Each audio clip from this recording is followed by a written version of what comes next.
Hello friends, good afternoon. आज मैं दुपरिया साजर कारण माछ बनाम।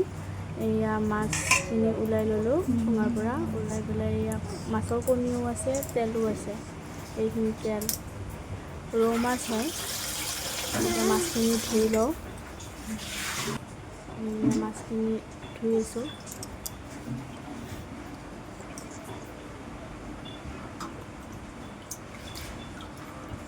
এইখিনি মাছৰ কণী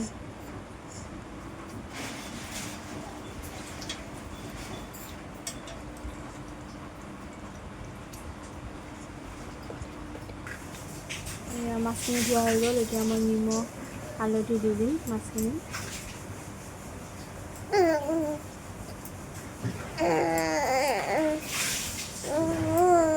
আমাৰ নিমিৰ মাত শুনিছে, তাক কথা ক'ব পৰা হ'ল, দেখিছে আ কৰি আছে। নহ'লে মোৰ হালধি নিমখ দিয়া হৈ গ'ল। এতিয়া মই অকণমান মাছখিনি সানি ল'ম।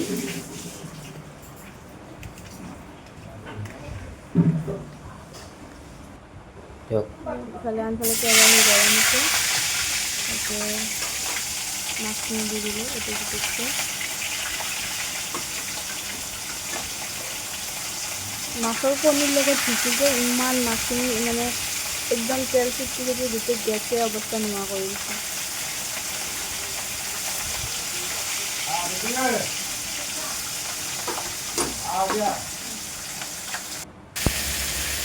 এইফালে মই চব্জিখিনি বনালোঁ, মাছৰ বনাই আছোঁ। এইফালে কাঁচকল আৰু আলু দি বনাম। কেৰাহীও দিয়া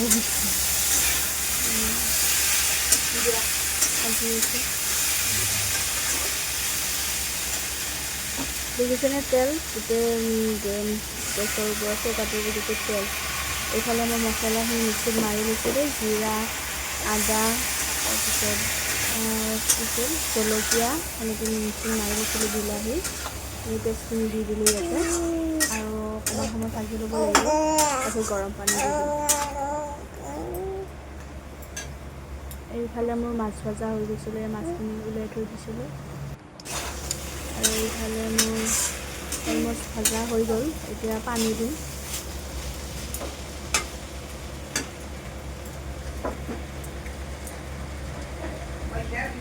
আপোনালোকে ভাত বনালেনে? গড্ৰেছৰ ওপৰত পানী দি দিলোঁ, গৰম পানী।